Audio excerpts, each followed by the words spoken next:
Bonjour, Lac-Mégantic. It's an honor for me to actually be here. I was speaking earlier about the fact that when I first learned about this issue of rail safety, it was because the home where I lived, there was a railroad tracks. When I moved in, there was maybe 2 or 3 a day, if that. Sometimes, maybe no more than 5 a week. And it was like that nostalgic clickety-clack, and I actually enjoyed hearing it. And and I would never even know it was there unless I was outside.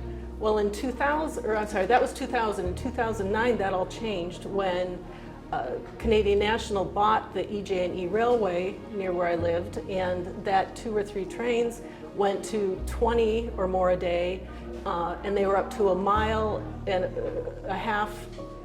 long, and my entire home was vibrating. Last fall, I had to sell my home because they were now, I'm sorry, last spring, they were up to 40 a day, 2 to 2.5 miles long. And my young grandson, who was diagnosed with autism, usually I never even let them over, but on that day, my daughter really needed some help, and I was going to wait for somebody to come to my home, and then I was going to bring him to her house, and a train passed by. We were out in the backyard on the far side. There was a huge boom, and it scared the living daylights out of him. I couldn't quiet him down for about 15 to 20 minutes, and that's when I decided I can't do this anymore.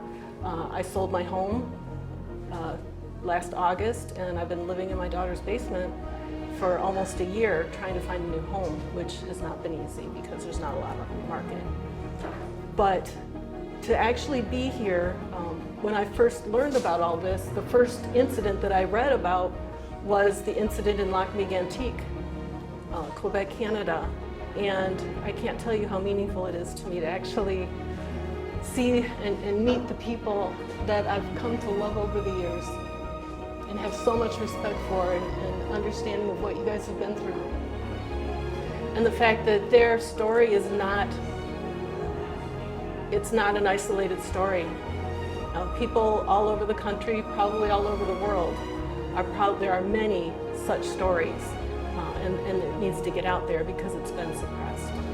So I thank you all for coming, and it's an honor to meet all of you. That's it.